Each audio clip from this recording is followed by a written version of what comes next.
Well हमें रामायण का title card देखने को मिलता है एंड यहाँ के बैकग्राउंड म्यूजिक ने सबसे पहले मेरा ध्यान खींचा। यहाँ पे म्यूजिक बाकी ग्लिम्स से अलग है। बाकी ग्लिम्स में आपको वो सिनेमेटिक ग्रैंडर वाला फील देता है, लेकिन जैसे ही रामायण का टाइटल कार्ड आता है इसमें एक डिविनिटी ऐड हो जाती है। ये इंडियन चैंट से फ्यूज हो जाता है। लेकिन यहाँ पे एक इंटरेस्टिंग बात है, जैसे ही स्क्रीन पे ओम आता है वैसे ही हमें लिरिक्स में ओम चैंटिंग का स्टार्ट सुनाई देता है, लेकिन उसकी टेल हमें पूरी सुनाई नहीं देती लिरिक्स में, बल्कि ओम चैंटिंग को म्यूजिक ओवरलैप कर देता है एंड ऐसा फील आता है कि म्यूजिक के जरिए ओम चैंटिंग हो रही है। यही सेम चीज हमें ओम के बाद रामायण टाइटल कार्ड वाले शॉट में भी देखने को मिलती है। स्टार्टिंग में लिरिक्स में हमें रा सुनाई देता है, लेकिन उसके बाद म्यूजिक उसको फॉलो अप करता है and this is typical Hans Zimmer style and I love it. मतलब अगर आप बीट्स को पकड़ के भी सुनोगे तो आपको म्यूजिक में क्लियरली फील होगा प्ले होता हुआ रामायणम।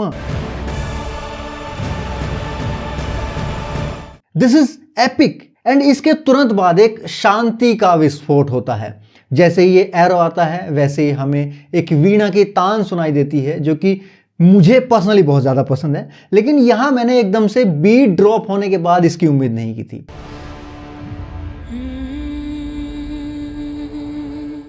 देन इसको फॉलो करती है एक फीमेल वॉइस की हमिंग एंड ये वो हमिंग है जो इस मूवी को आपके और मेरे दिल से सीधा कनेक्ट करने वाली है। अगर इसको ध्यान से सुनोगे तो आपको बाहुबली मूवी का वो स्वप्न सुनहरे वाला सॉन्ग याद आएगा। मूवी में कई क्रिटिकल इमोशनल मोमेंट्स पे हमें उसकी हमिंग सुनाई देती है बाहुबली मूवी में। अब यहाँ इस टीजर में ये हमिंग साउंड डालना ये एक मास्टर स्ट्रोक है म्यूजिक डायरेक्टर का। एक्चुअल में हमिंग एक रिपीटेटिव सॉफ्ट फ्रीक्वेंसी जनरेट करती है जो ब्रेन के अल्फा वेव्स को ट्रिगर करती है। ये वही फ्रीक्वेंसी है जब हम रिलैक्स्ड या थोड़ा इमोशनल मोड में होते हैं। तो जब सीन में हमिंग होती है तो हमारा दिमाग भी उसी स्टेट में शिफ्ट हो जाता है सबकॉन्शियसली, बिना हमारी परमिशन के। एंड इसके पीछे एक इंटरेस्टिंग वजह है हमारा बचपन। जब हम इन्फेंट थे तभी से हमिंग हमें एक सूदिंग एहसास देती है, चाहे माँ लोरी गा रही हो या हम दादी की गोद में सो रहे हों। हमिंग एक प्री वर्बल कंफर्ट साउंड है। तो जब मूवी में कहीं पे हमिंग आती है तो हम इमोशनली रिग्रेस हो जाते हैं, वापस बचपन के उस इमोशनल सेफ्टी जोन में चले जाते हैं। एंड यहाँ पे तो साथ में वीणा की तान भी है, तो दिमाग जिस स्टेट में शिफ्ट होगा उसे ही शास्त्रों में दिव्यता कहा गया है। इसीलिए अच्छे म्यूजिक डायरेक्टर्स इसको किसी बड़े खास इमोशनल मोमेंट पर प्लेस करते हैं, जैसे किसी की डेथ पे, सेपरेशन पे या फ्लैशबैक मोमेंट्स पे। बाहुबली में डेथ पे हुई थी, यहाँ पे हमिंग डालने का मतलब होता है कि अब रोना है, फील करना है, ये मोमेंट इंपॉर्टेंट है। ये इतना सटल होता है कि हमारे कॉन्शियस ब्रेन को पता ही नहीं चलता, पर आंख भर आती है। रामायण मूवी में भी ये हमिंग मोस्ट प्रोबेबली हमें किसी फ्लैशबैक सीक्वेंस में ही देखने को मिलेगी या फिर माता सीता के हरण के टाइम पे। और यहाँ पे हमें उस चीज के दर्शन होते हैं जिसने इस टीजर में रामायण ग्रंथ के प्रति ट्रेडिशनल पॉइंट ऑफ व्यू रखने वालों को भी इंप्रेस किया है, और वो था रामायण के साथ सब टेक्स्ट में लिखा होना or truth or history. And this is another master stroke from marketing point of view also. एंड जिन्होंने मेरी रामायण की 1 बिलियन वाली वीडियो देखी होगी तो वो इस बात से ज़रूर रिलेट कर पाएंगे कि रामायण मूवी को अगर ग्लोबल स्तर पे मार्केट करना है तो इसको लोगों से रिलेटेबल बनाना होगा, या यूँ कहूँ कि रिलेटेबल बनाने की ज़रूरत नहीं है, वो ऑलरेडी है। बस लोगों को अपनी इस भूली हुई धरोहर को, विरासत को याद दिलाना होगा, क्योंकि रामायण सिर्फ भारत की ही नहीं अपितु अखंड विश्व की सांस्कृतिक धरोहर है। और इसी चीज़ को रिप्रेजेंट करता है रामायण टाइटल लोगों के पीछे घूमता ये एंशिएंट ग्लोब, जिसके ऊपर बड़े बड़े अक्षरों में रामायणम छाया हुआ है। यहाँ सीधा सीधा मतलब ये है कि इस पूरे विश्व पे किसी न किसी रूप में रामायण का इन्फ्लुएंस रहा है। जिसको और अधिक डिटेल में इस इन्फ्लुएंस को समझना है तो इस वाली वीडियो में वो डिटेल में डिस्कस किया है मैंने। एंड यहाँ इस ग्लोब पे जो भारत का मैप बना हुआ है वो भी अपने आप में इंटरेस्टिंग है। ये मैप भी आज का मॉडर्न जियोपॉलिटिकल मैप नहीं है, बल्कि ये रिप्रेजेंट करता है अखंड भारत को। एंड ध्यान दोगे तो इस साइड तो यहाँ नीचे की तरफ ब्लूइश टोन देखने को मिल जाएगी, क्योंकि यहाँ इस साइड समुद्र की वजह से भारत की सीमाएं दिखाई देती हैं। लेकिन इस साइड देखोगे ऊपर की साइड तो यहाँ इस तरह की कोई सीमा, कोई बंधन ही नहीं है। इसलिए यहाँ कोई कलर टोन भी नहीं यूज की गई, क्योंकि असल में किसी को नहीं पता कि उस समय अखंड भारत की सीमाएं कहाँ तक थी। खैर ये अपने आप में एक अलग टॉपिक है डिस्कशन का, कभी मौका लगा तो इस पर भी बात करेंगे। अब एक और इंटरेस्टिंग चीज, यहाँ इस ग्लोब के चारों तरफ एक गोल्डन चक्र जैसी एक प्रोटेक्शन लेयर देख सकते हैं हम, जो कि पूरी पृथ्वी को एक तरह से अपने अंदर ढके हुए है। कुछ कुछ वैसे ही जैसे एज ऑफ अल्ट्रॉन में टोनी स्टार्क पूरी पृथ्वी को ढकना चाहता था अल्ट्रॉन के कवच से। This layer represents the Sudarshan चक्र एंड ये सिंबॉलिकली शो करता है भगवान विष्णु की प्रोटेक्टर वाली फॉर्म को। क्योंकि वो पालन करता है, प्रोटेक्टर हैं, तो उनका सुदर्शन चक्र इस पूरी पृथ्वी को प्रोटेक्ट कर रहा है सिंबॉलिकली। एंड ये बहुत ही बेहतरीन डिटेल है मेकर्स की तरफ से। एंड यहाँ पे सुदर्शन चक्र जैसा स्ट्रक्चर इसलिए है क्योंकि ये गाथा भगवान विष्णु के रामावतार की ही तो है ना, तो इसके अलावा और क्या ही हो सकता था यहाँ पे। बात करें अगर रामायण के टाइटल लोगों की, तो यहाँ संस्कृत लोगो एंड इंग्लिश लोगों के टेक्सचर में भी काफी डिफरेंस है, जो कि सिंबॉलिकली दर्शाया गया है उन टाइटल्स की ओरिजिन के रूप में भी, जो कि काफी इंटरेस्टिंग लगी मुझे। पहले रामायणम संस्कृत में लिखा आता है, जो कि मूल नाम है रामायण का, एंड ये एक स्टोन टेक्सचर के साथ आता है एंड उसके ऊपर बीच बीच में गोल्ड की कार्विंग्स हैं। यहाँ पे स्टोन रिप्रेजेंट कर रहा है इस गाथा की टाइमलाइन को कि ये गाथा बहुत ज्यादा एंशिएंट है। एंड अगर कहीं किसी हिस्टोरिकल साइट पे कहीं खुदाई वगैरह होती है तो चीजें हमें शिलालेख के रूप में ही मिलती हैं। हमारा ज्यादातर जो सबसे पुराना नॉन इतिहास है जो खुदाई में मिलता है वो पत्थरों पे लिखा हुआ है, विच मीन्स कि यहाँ जो लिखा हुआ है कि ये हमारी हिस्ट्री है, हमारा सच है, उसी को ये स्टोन कार्विंग सिंबलाइज कर रही है। और इसके ऊपर ये गोल्डन कार्विंग इंडिकेट कर रही है कि ये इतिहास स्वर्ण अक्षरों में लिखा गया है। एंड इसके लिए मैं मेकर्स को साधुवाद देता हूँ कि इन्होंने इतनी बारीक डिटेलिंग की है सिर्फ एक टाइटल लोगों के लिए। This is really epic.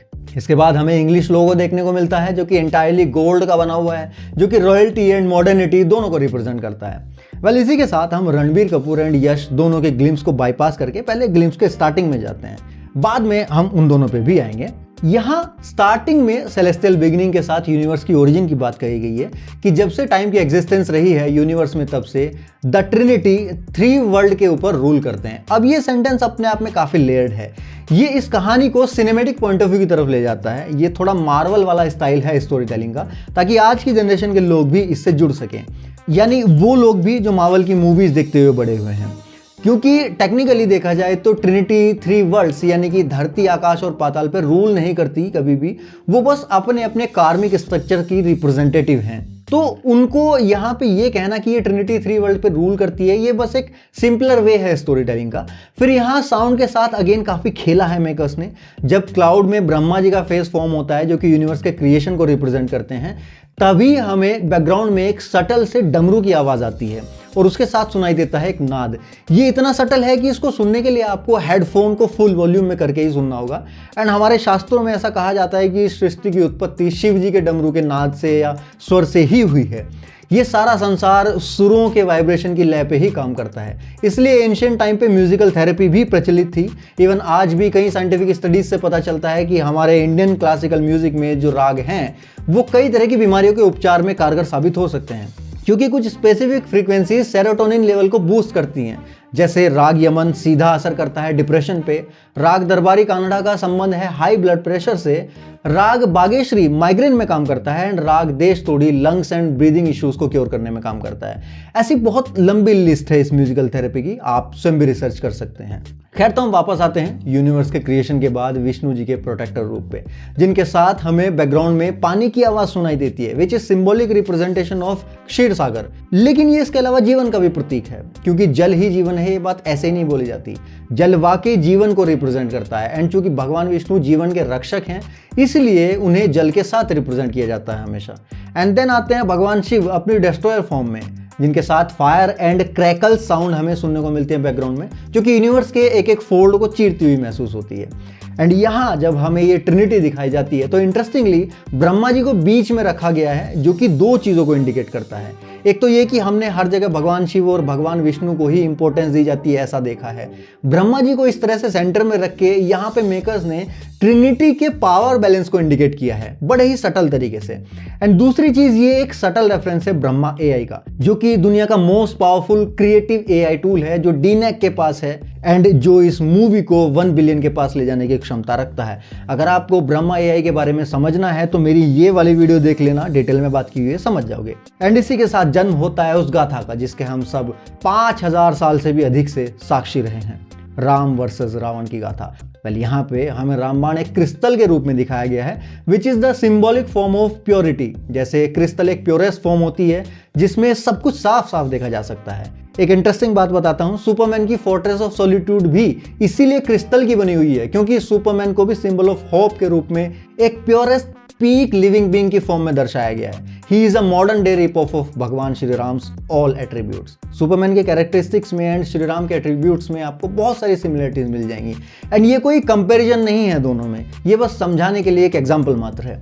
खैर, इसके बाद सभी एक्टर्स एंड कैरेक्टर्स के नाम आते हैं रामायण के कुछ की इंसिडेंट्स से रिलेट करते हुए, जो कि मोस्ट प्रोबेबली मूवी के स्टार्टिंग में ही हमें देखने को मिलेगा टाइटल कार्ड के रूप में। एंड यहाँ बैकग्राउंड म्यूजिक में हम हांस जिमर के टिपिकल स्टाइल के म्यूजिक में रहमान साहब के लिरिकल चैंटिंग का फ्यूजन सुन सकते हैं, वो भी कुमार विश्वास साहब के लिरिक्स के साथ, जो कि इसको एक बड़ा ही कर्णप्रिय अनुभव बनाते हैं। देन लास्ट में वो सिया राम वाली हमिंग, इसको मैं कम से कम 100 बार तो सुन चुका हूं कल से अब तक। एंड देन आती है इस गाथा के नायक और खलनायक की ग्लिम्सेस, जहां यश एज रावण की ये ग्लिम्स मोस्ट प्रोबेबली उसके माता सीता हरण से जस्ट पहले की होगी, मतलब इस समय ये लंका से निकला होगा।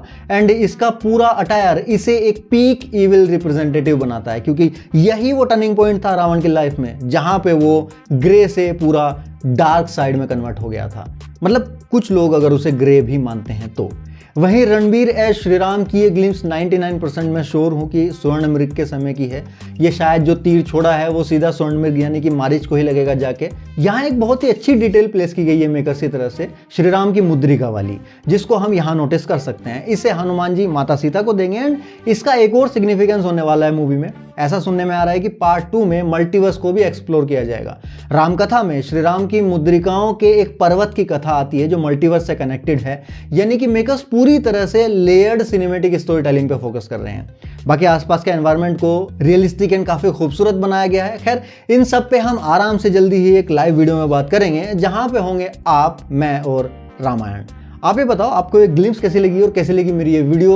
मतलब ये ब्रेकडाउन वीडियो थोड़ी ट्रेडिशनल ब्रेकडाउन से हटके है, तो अगर आपको पसंद आए तो भाई कमेंट्स में बताना जरूर, क्योंकि आपको पता है ना आपकी ताकत। एक लाइक, एक कमेंट और एक शेयर क्या कर सकता है भाई। यूट्यूब हिल गया है पिछले 2 दिनों में। हम मिलते हैं नेक्स्ट वीडियो में, तब तक के लिए जय श्री राम।